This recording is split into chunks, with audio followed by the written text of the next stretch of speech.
সারা দেশ জুড়ে জারি করা হয়েছে কারফিউ।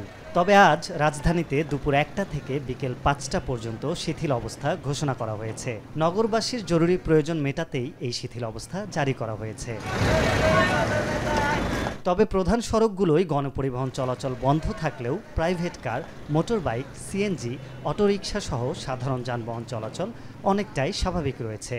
রিকশা, অটোরিকশা ও মোটরবাইক চালকদের সাথে কথা বলে জানা যায় যে তারা কেউ বেরিয়েছেন পেটের দায়ে, কেউ বা বেরিয়েছেন নিতান্তই বাধ্য হয়ে। এটা বাইরে যে মনে করেন যে 3 দিন যাবার বৈশা আছে, এখন তা করে চলে না, খুবই অভাব। এই জন্যই মনে করেন যে বাইরে হয়েছে। আমাদের পেট চলতেছে না, অনেক অভাবে আছি। এই কার্পু তুলে অনেক প্রয়োজন, বাসা ভাড়া আছে, চলতে পারতেছি না। কয় রাস্তা ফাঁকা 40 টাকা ভাড়া এখন 10 টাকা দেয়। কাঁচা বাজারের কাছে যাইতেই পারি না। এক মুঠো শাকের দাম ছিল 10 টাকা, এখন 20 টাকা।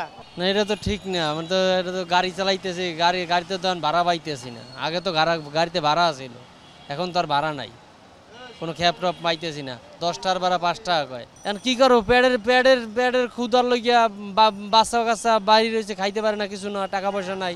এই লইয়াই তো ঝুঁকি লই বাইরে গাড়ি লইয়া। সব জিনিসে পেঁয়াজের কেজি 120 টাকা, আলুর কেজি 70-80 টাকা, একটা সিগারেট খেলে 5 টাকা, এখন হয়েছে 8 টাকা।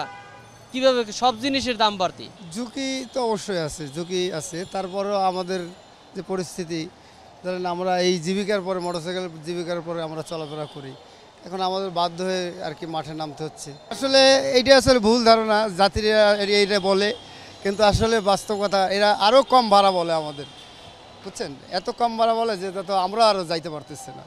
এটা আমাদের এখন কিছু করার নাই। দিনকাল যা পড়ছে, পেটে তো ভাত থাকতে হবে।